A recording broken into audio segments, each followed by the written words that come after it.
Hello again, and welcome to this edition of B.E.P Talks, where I have the great honor and pleasure of chatting one-to-one with incredible women from all around the world in various areas of their career, various stages of their career, and all careers across all levels of industry and profession. And today is another one of those days as I welcome to B.E.P Talks Laura Temin. Welcome, Laura. Thank you. I have to imagine that what we're going to hear today on this B.E.P Talk, which is always about beliefs, experiences, and passions, I think we're just going to have a very fascinating conversation. And I'll say thank you to you for that in advance. So, to the audience, Laura is a very, very well credentialed and experienced professional counselor and coach with many areas of expertise. But what I want to first know about you, Laura, is what drew you to this profession? Well, actually, I owe it all to a gun to my head. Okay, that's an answer I've never heard before. Could you give us a little explanation, please? Well, the survival instinct is a really good motivator. Um, and you know how it is, we've all been in that situation where we're doing something and we know that it's time to change, but you know, um, we don't know what to do next, or we don't think we could survive. I mean, I work as a marriage counselor. I work with women, men. Sometimes you want to leave your relationship, but if you're the breadwinner, you think, well, how am I going to survive if I have to split my assets? If you're the mom and you're going to have custody of the children, you think, how am I going to survive? And that's something that, whether we're talking about marriage counseling or changing a job or changing a career or anything, change is hard. And we have those stories in our heads, and we have those dreams in our mind, like, all right, well, maybe this is going to get better, or maybe it's going to be different. And my first passion was art, and I designed jewelry, Oh, and I wanted to become a famous jewelry designer, but my talent level wasn't quite as good as it needed to be. And so, I'm proud of myself that I was able to go as far as I could go. And you know that when you go as far as you could go, and you're not supposed to be doing something, you're supposed to be doing something else, but you don't know what the something else is, you always meet the right people. Your things just take you in the direction that you're supposed to go. And so here I was, I had this wonderful dream come true. I was a partner with this wonderful man in this startup jewelry manufacturing business where we made gold and diamond jewelry. And my job was to go out and find the businesses, the retail stores who wanted to buy it. And his job was to make sure that we made all those things and delivered them on time, and that they were, you know, good quality. So I'm not, I mean, you don't know me, this is the first time we're talking, but I'm not the most extroverted person. So just going out to sell was a big learning curve. And at that time, I was 105 pounds. Um, I'm 5'2", and I'm carrying a big bag of jewelry, and I'm going into malls with a big bag of jewelry into the jewelry store. So it's not hard to know that I have jewelry. And so I became a target, but I didn't know, like I was very naive. And, but I knew that at a certain point, there was so much going on in the industry in terms of danger that it was my third gunpoint robbery. And I had told my partner, who I absolutely adore, I said, it was the second one. And I said, if this happens again, I'm out of here. And I mean, it was my dream. I didn't really want to leave it. We were finally making money, you know. I'd worked all those years, we were making money, and now I have to go. But it was that last robbery where they met me in my garage. I had no idea. And the next thing I know, there was a gun in my face. And he slammed the handle of that gun against my window. I'm sitting in the car. I had just pulled in and parked, and the garage door closed because it's on a timer. I lived in Queens in an apartment building in a shared garage. And it was, in that moment, because remember, I had other robberies and I knew that it was time to go, but what was I going to do? This is what I knew, and this was what I loved, and how was I going to support myself? And, you know, all those questions. So it doesn't really matter if you have a gun to your head or any other like fear of survival. How am I going to survive if I leave a marriage? How am I going to survive if I change careers? I mean, it's all the same thing. It feels like a threat. But it was in that moment, that gun to my head, it was like, I heard in my mind, I don't know if I even said it out loud. I don't know. I don't know. But I heard in my mind, this man, there's nothing between us anymore. I'm sitting in my car. He's towering over me. There's a gun in my face and our eyes meet. And I know that I have to turn the car back on because I had already parked. My car was facing the wall. That was my spot. I had to click the button to open the garage door. I had to back up and then pull out. And I had no idea how I was going to do it.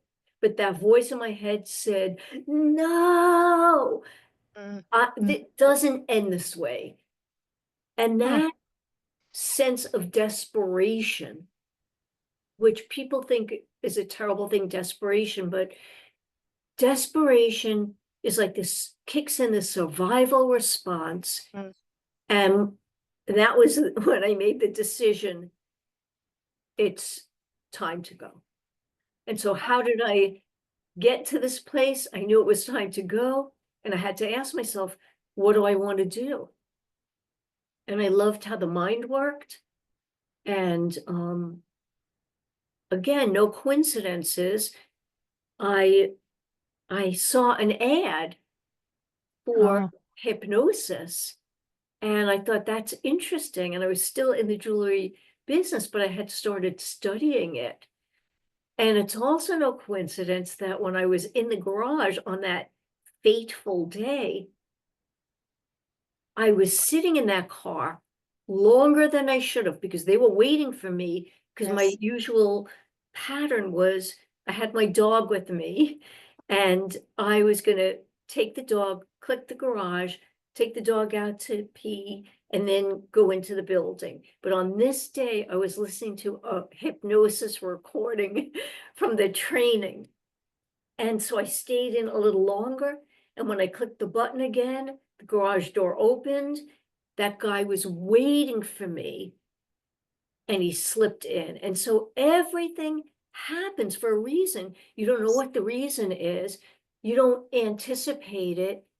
You just, it just happens, and then you move forward with it. So that's how this all began. Well, When you said a gun to the head, I thought you were speaking figuratively, I didn't realize that you were speaking literally and had gone through that. On the third time, 3 strikes, you're out. You were blessed. You got out. But the fear of knowing, as you were explaining that, knowing that you had been followed and that your patterns were telling a story of opportunity for these people. And how could a 105-pound little one be walking around with a sack of jewelry over her shoulder? I mean, come on now. That is quite a remarkable story for how you got into the profession that you now have been in for 20 plus years and use your skills to help other people. And, at the beginning, we said BEP Talks, it's about beliefs. The E is for experiences. And I think that experiential learning is probably not that it has to be as dramatic as the story that you just shared, but that's the school of hard knocks. That's the school of you never forget those lessons, and pray that you never go through others that are similar. And then passions. You found a passion. You just shifted your creativity quite a distance because you didn't become like a clothing designer. You didn't go from jewelry to clothing. You went into something. But the key to what you said, I believe, no coincidences. You saw an ad, you were listening to I don't believe in coincidences. I think everything is there. We just have to look for the signs and accept them where they are and move according to what those signs are telling us. As a professional licensed counselor, what signs should people be open to? What signs should they be looking for? I don't mean going out and searching for, but when things are happening, what are the triggers for any of us that it's time to change and that we might need help in making those changes? We all know when it's time to change. We just fight it. We all know we don't want to be doing this anymore. We don't want to do that. We want something different, but it's the stories in our head that stop us and the fear of the unknown. And so, but you don't have a choice. When it is time for you to do something different, you will either get poked. If you don't do anything, you'll be pushed. And if you don't do anything, you will be clobbered. And I was at the clobber stage. And if you look at your entire life, people don't want to change. They want everything to change. I want my husband to change. He wants me to change. I want my kids to change. They want me to change. I want my weight to change. But I don't want to change. I don't want to stop doing this. I want to eat my ice cream. I want to sleep late. I mean, we all know when we want things to change, when things aren't the way we want them to be, but it's that talk that goes round and round in our mind. It's the stories we tell ourselves. And actually, I have come to understand this and some other things to be what I'm calling accidental hypnosis. It's a fascinating phrase. What is accidental hypnosis? So when people think, well, actually, people think hypnosis is this, this stuff or this like watch, controlling. That's what people think. They think it's mind control, but actually, it's such a natural state. We move through it every single day. It's a state between awake and asleep. And even if you looked it up, there'd be a name for it, hypnopompic and hypnagogic states. it's that daydreamy state between awake and asleep, but it's also, it's a light trance state. So you know how when you wake up in the morning and you're a little groggy, or you have some dreams or some ideas or something comes to you, it's that state. And we enter that state when we're highly stressed, when we're super relaxed, when we're overloaded, when we're scared, when we're emotional. We enter that state at the end of the day when we're sitting in front of the TV or scrolling on our phones. Like, it's such a natural state, and it looks like this.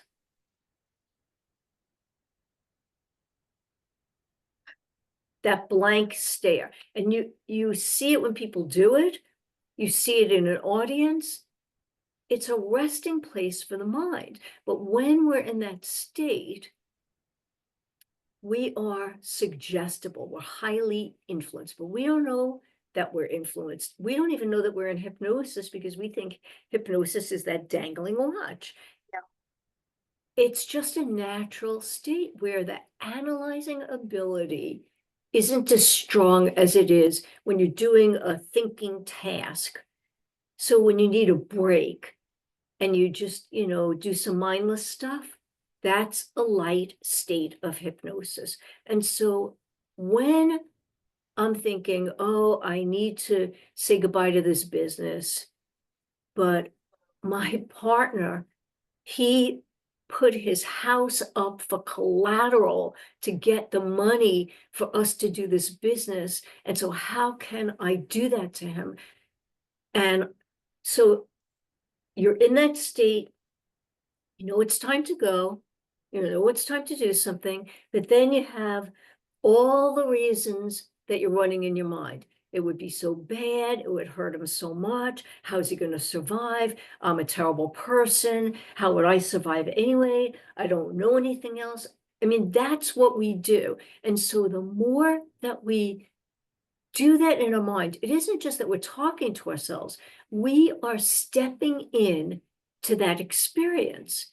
And when we're stepping into that experience, like, it's like tasting in your mind, do I want pizza or do I want a salad? And you're in your mind tasting the pizza, you're in your mind tasting the salad, and you throw the salad aside and you say, I want the pizza. It's the same thing, but if you do this over and over and over again, and that's what we do when we have a dilemma, when it's time to change, when it's time to move on. We are processing this. We are running all of these scenarios in our head over and over. And so if I'm running in my mind, I can't leave. I'm gonna ruin this man's life. I can't leave. How am I gonna survive? And I'm picturing myself being a bag lady. I was divorced then. How was I going to survive? Yeah. And so what am I doing? I'm using the laws of hypnosis, repetition, association, those two laws alone. And it's the same laws that they use for advertising. It's the same laws that they use to rile us up politically. It's not Right. like You're right. it's everywhere.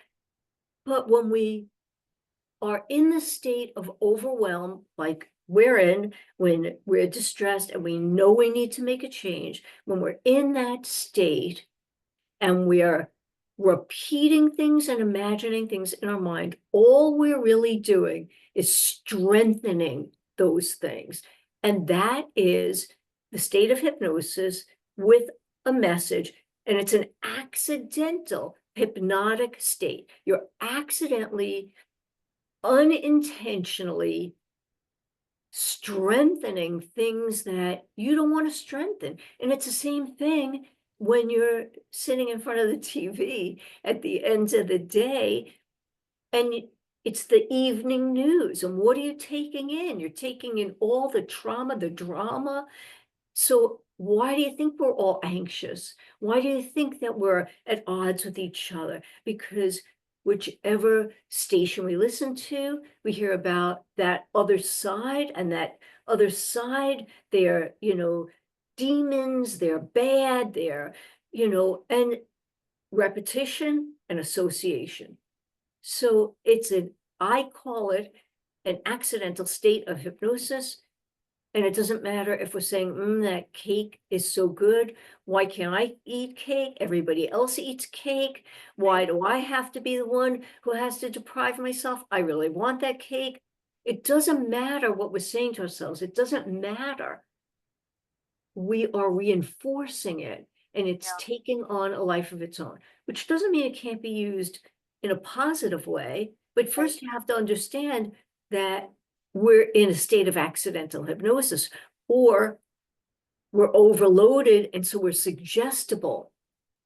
We have to monitor what we allow in our minds at those times. Is that when you're going through the process of, and it makes all the sense in the world, the way you explained it, the repetition and the association, does it become, does it become, too closely akin to brainwashing? Bingo. But Wow. you're the brainwasher.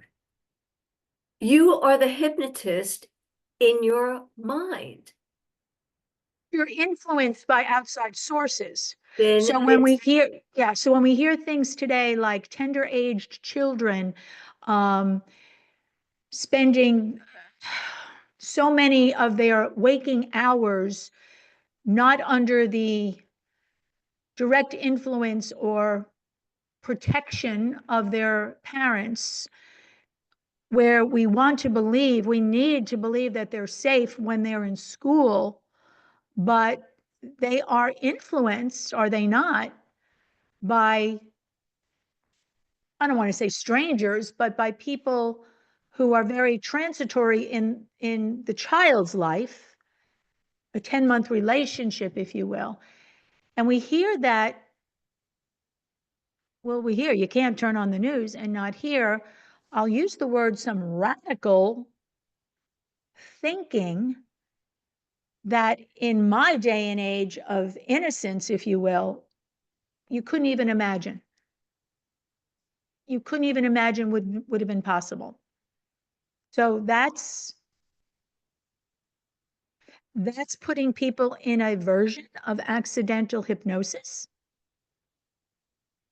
we move in and out of hypnosis every day. And when we are overwhelmed, when we are highly emotional, the analyzing ability of the mind isn't as strong as it is when we're not. And Sure. so what are we being fed or feeding ourselves? Mhm. What are we focusing on? So if you're a news junkie, you're going to be amped up. If you're gonna, and if you're listening to a particular side, whichever side it is, they're amping us up, because how do people move to take action? We move to take action by being motivated. We're motivated by fear. We're motivated by wonderful things, but fear is a really strong driver. And so if you get a message all the time that a particular person is, going to destroy our world, or if you get a message, it doesn't matter who's saying it. It's that you're hearing it over and over again, Right, and then right. it becomes true in your mind. It may not even be true, but you think it's true. You've heard it often enough. I mean, how does hypnosis work? It works through repetition and association, dominant thought. And so you talk about children, our analyzing ability doesn't even develop fully until we're in our mid-20s, and we are very suggestible. I mean, it wasn't long ago that there was a lot of cutting that we'd see with Mm-hmm. teens. Mm-hmm. So whatever it is that we're hearing about over and over again, it becomes familiar. And when it becomes familiar, it's really easy for it to just become an automatic thought. Isn't that how habits are formed? You Sure. do the Sure. same thing over and over, it becomes familiar, and the next thing you know, you're in a habit. You didn't choose that habit. Some of the habits you chose, but let's say an introvert and awkward feeling in a group. So I have to go to a party because someone invited me and it's not nice not to go, but I don't want to go because I feel uncomfortable. I feel awkward. So what am I doing before I go to the party? That's what I'm replaying in my mind, how awkward, how uncomfortable. Now, now I get to the party and I have a drink. And so it calms me. And now I'm more social. Now I build a relationship association. If I have a drink, I feel better. Gotcha. Gotcha. So then I have a drink and then I have another, and now I become dependent on that. So am Right. I a bad person? No. I was trying to No. solve a problem. I developed an association and a habit. And that's how a lot of habits happen. It's not intentional, the bad habits anyway. Sometimes let's hope that that is true. So with accidental hypnosis, it is somewhat involuntary. It's just occurring unconsciously, subconsciously. You're saying it's happening all day long. We're just not aware of it, but your thoughts are your most powerful influencers. Are that And the state of mind that you're in. So hypnosis is just a natural state. We move through it. Like you will see it, you'll see the expression on a person's face. It's that blank stare. They still hear you. They're still nodding their head. It's just that they're not really with you. I see hearing that you, but they're not processing what you're saying to them. they're not in an active thinking state. They're in that sort of zone. Like think about Yeah, yeah, being I in an can picture audience. that. So how do you listen? I want to in vetting you, if you will, to be on BEP Talks. You started a school. Talk to us about your school. So I didn't actually start it. When I Oh, moved to Georgia, um, and I had to say goodbye to that business, I thought, what do I want to do? And hypnosis seemed really interesting. And I had taken some, short courses, but I couldn't get consistent results.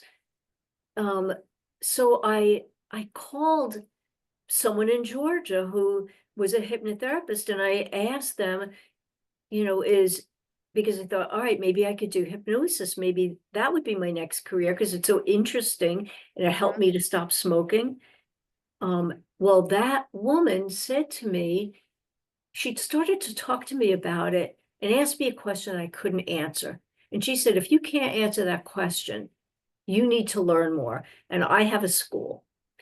And so I said, okay. I went to her school. She,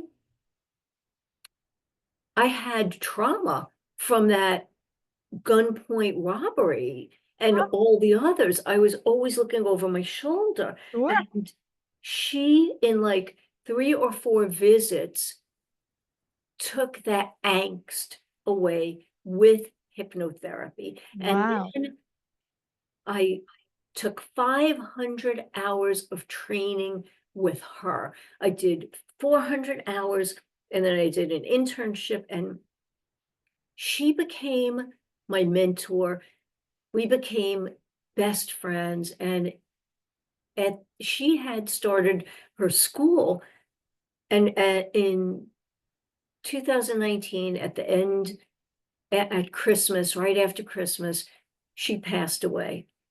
Oh, And I took over her school as oh, a partner with her son. And so I have all of her training, but I also have then like a decade or more at that point of um, working in the field, using hypnosis, um, working at the Amen Clinic, working in the hospitals, working with suicide, with psychosis, with anxiety, all of the things, and regular people who have businesses that they want to improve, or habits they want to get rid of, or relationships that they want to improve. And so I combined her training with my training, and um, teach people who want to have a new career, who really want to help people, who want to be in charge of their lives, to be able to make a living doing that, and change the world. Professional Hypnosis Institute. If you add .com at the end of that, you can find out a whole lot more about that. Are you finding what what is the trend, if you will, that you're experiencing right now in the state of the world? Is it the anxiety? Is it emotional distress? Is it this brainwashing that's happening, that are we losing our ability to think for ourselves? What's the trend that you're seeing in people who are coming to you for help? Um, Really, people are anxious, but they're coming for so many different things. Like, I'm a marriage counselor, and I help a lot of couples that are in crisis. I help people to learn how to communicate better. And communication isn't just talking, it's No. about listening and being heard and being respected, and being on the same team. And that's a really hard thing to do when you're at odds with someone. So people come for that. They come for, like, they're stuck in something. It's, we want a change. We don't want to change. We want something to change. I want my life to change. I want my weight to change. I want my spouse to be nicer. I want my kids to this or that. There's so much stress. There's so much anxiety. And still there are all these goals that people have. And so, I wrote a book called Accidental Hypnosis. I felt compelled when I realized that that was what was happening, that people were entering, like, it happened with this young man. A psychiatrist said, you need to see Laura. He was already on medication. He was very depressed. And he came to my office, and I saw that he would like talk to me. We'd have a conversation. He would tell me about comic books that he made and music that he loved. And he was animated and joyful. And then he thought about his girlfriend. And I saw that trance state. I saw that, where he went into that zone. And I hadn't even begun the hypnosis yet. He's sitting in the chair, and all of a sudden he looks like this, and he kind of slouches down, and I see he went into hypnosis. And then he told me how depressed he was.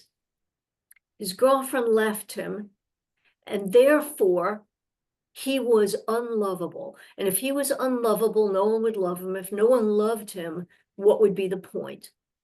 And so that was the talk in his mind. It Mm-hmm. was that Mm-hmm. that ongoing.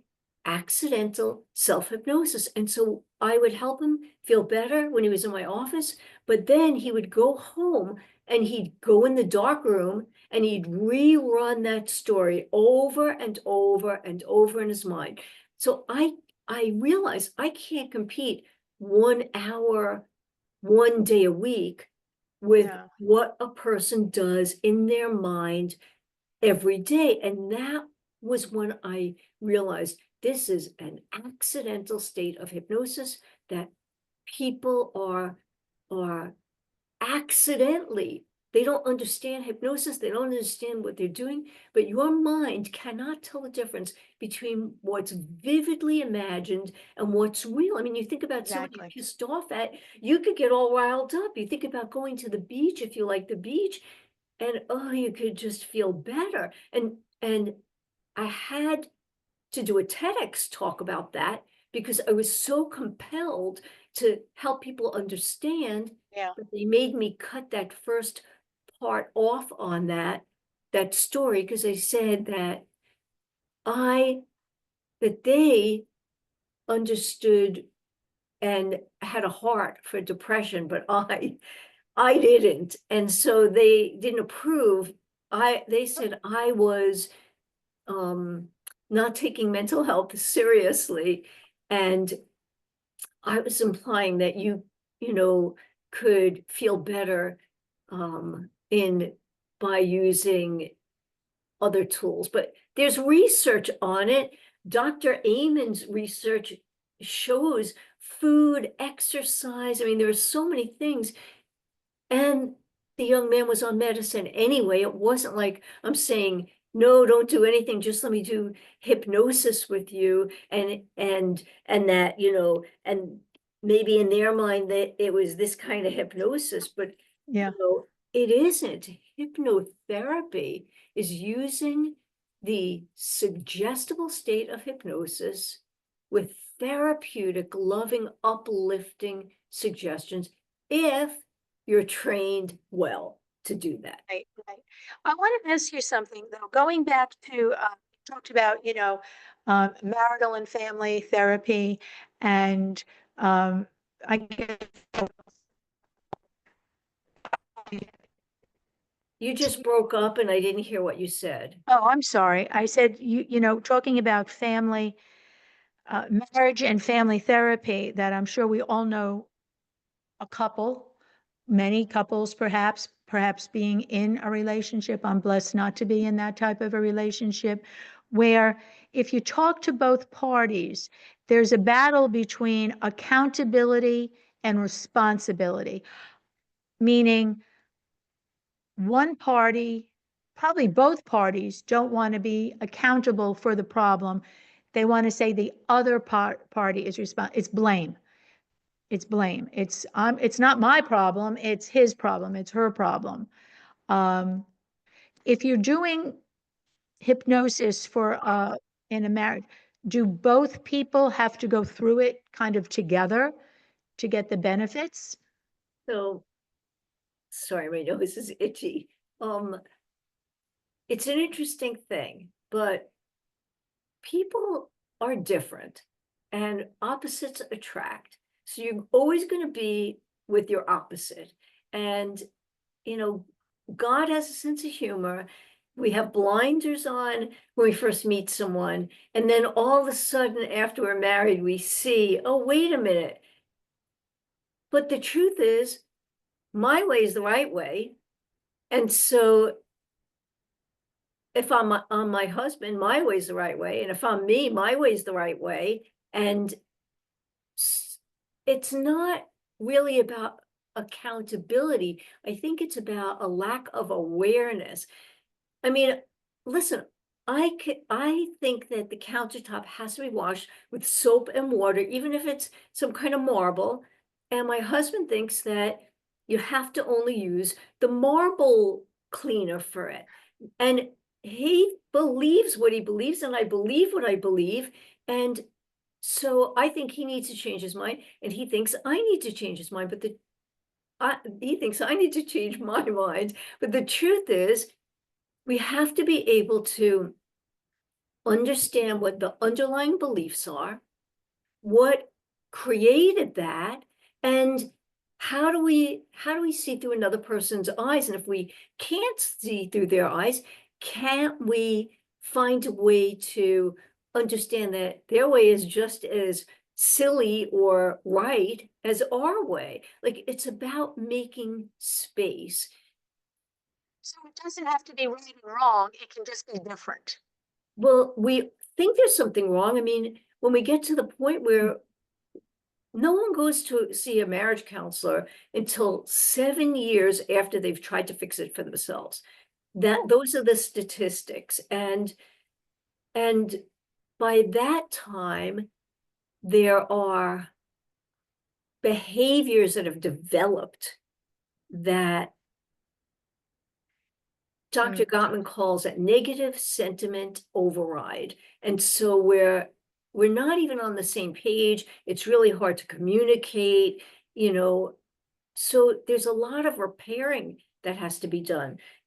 You know, sometimes with couples, I have to get them to be able to make space for each other before I ever do hypnotherapy. But hypnotherapy is really helpful with couples. So let's say that your spouse cheated on you and you worked it out. You decided, they made amends, they explained why. You know, when a person cheats on a person, sometimes it's the end and sometimes it's a jumping off point, and it makes their relationship stronger. So let's just say that this is the one that, we work through the cheating, and now it's a few months, it's maybe 6 months, maybe it's even 10 years, but the one that was cheated on feels anxious every time they can't reach their spouse on the phone. And in their mind, that scenario is running. And so hypnotherapy is a wonderful tool to help that marriage, because it it changes the way we feel about something. It changes the way we see something. And so I would use hypnotherapy for that. Or if I have a couple and one person is overly emotional, angry, they can't regulate their emotions, so they explode. Hypnotherapy is a wonderful tool to help them. If a person is bossy, let's say, someone might say they're controlling, or maybe they're really not controlling, but they're perceived as controlling because Right. they had a trauma. And when a person's controlling, often it's because things were out of control. And so they have to take control over everything. And so we have a perception that this person is controlling, but really that is their automatic response when they've had things out of control. So the hypnotherapy can soothe a person and help them shift how they feel and how they think. Can one resist being hypnotized? Are some people just not able to be hypnotized? So it's that state between awake and asleep. We move through it all the time. So it's a natural state. When you're driving, they call it highway hypnosis. I mean, there's no one who can't go into hypnosis, but the question Okay. really is, do they want to accomplish a goal? Do they want, Okay, that's what I meant. Can they go through the exercise, if you will, but unconsciously, subconsciously, whatever, resist the opportunity to shift? so what happens is, and I teach this in my school, there are people who learn in one way and people who learn in another way. And it's been said in the past that some people are low hypnotizable or not hypnotizable, but that's not true. It's that you have to talk to them in a certain way. And their experience of hypnosis is very different than a person who's highly suggestible. So there are people who can imagine and step into a scene and they have a completely different experience. And then there are people who will say, I don't think I was hypnotized. And they don't think they're hypnotized because either the clinician didn't know how to work with them or didn't explain to them what hypnosis was really going to feel like based on how they learn. And that the first 100 hours, I teach that in the school because that is the most important thing you can ever learn. If you can't do that right, you will get nowhere with the client. Makes all the sense in the world. So I'm going to repeat, the name of the school is the Professional Hypnosis Institute. Add .com to that, so the Professional Hypnosis Institute.com for all of the information, and certainly to find out about Laura's school, because I have to tell you, it sounds like something that would be like anything else for the right person, a magnificent way to earn a living, helping other people. I mean, and I really too believe that in our heart of hearts, in my heart of hearts, I believe that all women really do want to have positive impact on other people and want to help people. So I encourage, listeners to go to the Professional Hypnosis Institute.com site and learn more about it. And Laura's personal website, by the way, very easy. Her name, Laura Temin, Temin, as you see it there on the screen.com. And I'm going to guess this, Laura, you can make yourself available to people who want to learn more about hypnosis, perhaps as a therapy. I'll use that term, perhaps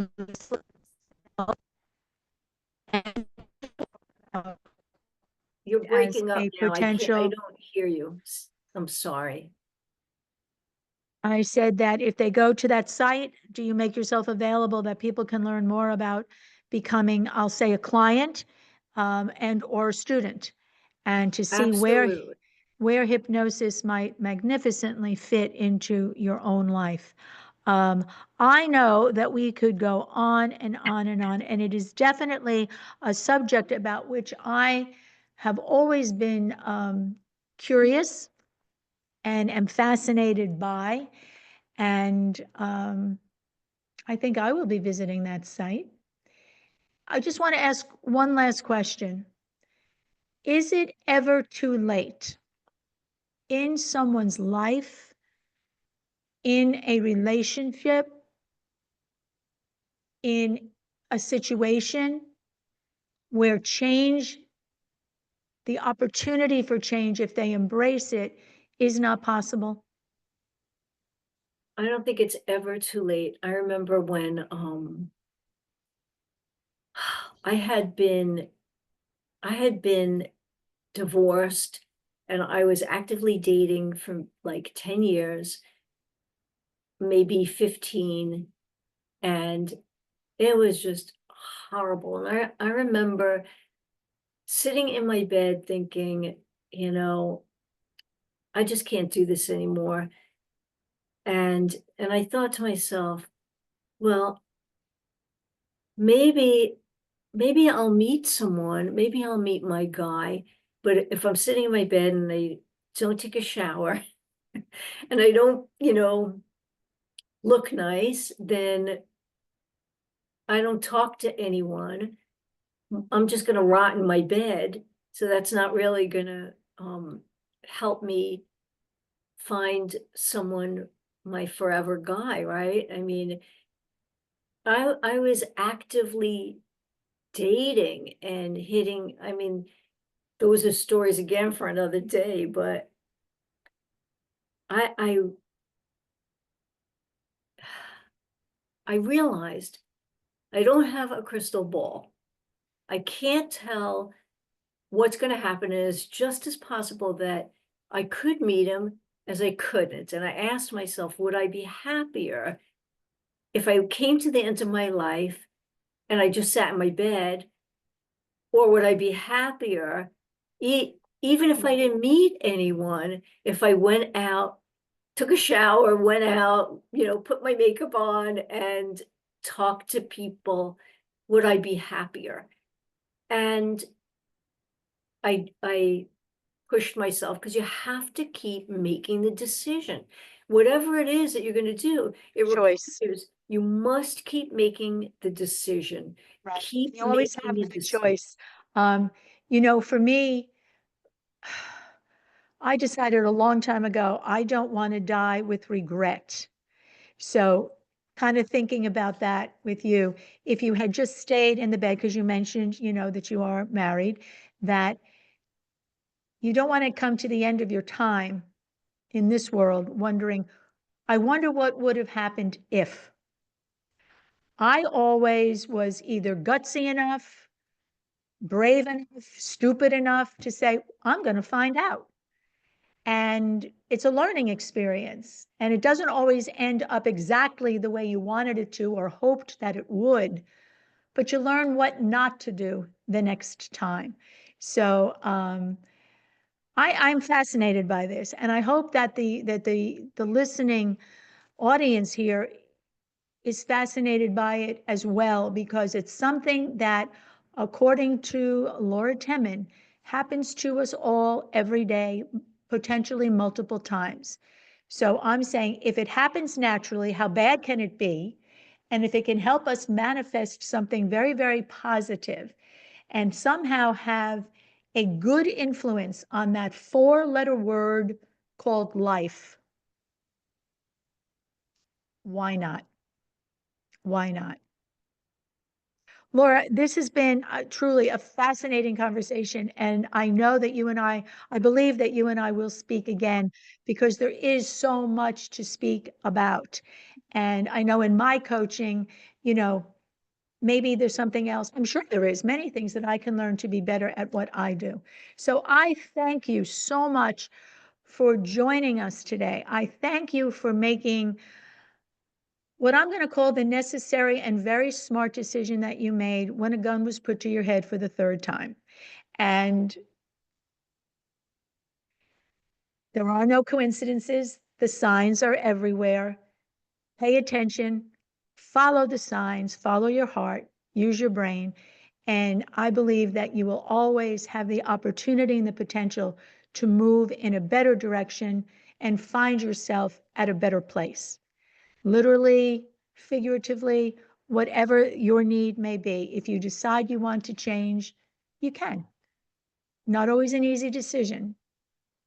The fear of the unknown is real, but if it overpowers you, it does nothing but prevent you from very possibly being the best self that you can be.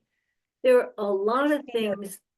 If you are afraid, and we're all afraid, then you're in your head and you're practicing accidental negative self-hypnosis, and you can learn how to not do that. I think I'm even offering a free accidental hypnosis webinar for people, because I want people to understand it. So So I never heard the term before today. I never did. I because I never did. So I coined it a thank you. few I I coined thank it a you few so years much ago. for that information. Um, make a decision, the best one that you can for yourself. And again, Laura, thank you so much for being on BEP Talks today, Thank you. where we come together, and every story is different. Every BEP Talk is unique. They're all spontaneous. Laura and I spoke today for the very first time, and it's just about sharing information that becomes very, very powerful. It is, I believe, a unique form of communication, which is so necessary. Just keep sharing, just keep offering what you know, what you have to others. And that's what B.E.P Talks, beliefs, experiences, and passions are all about. Join us, share your story on B.E.P Talks. That would be my honor to introduce you as a guest. So as we always say, until we talk again, may the best, your best, always be yet to come. Thank Thanks you. until we talk again. Bye for now.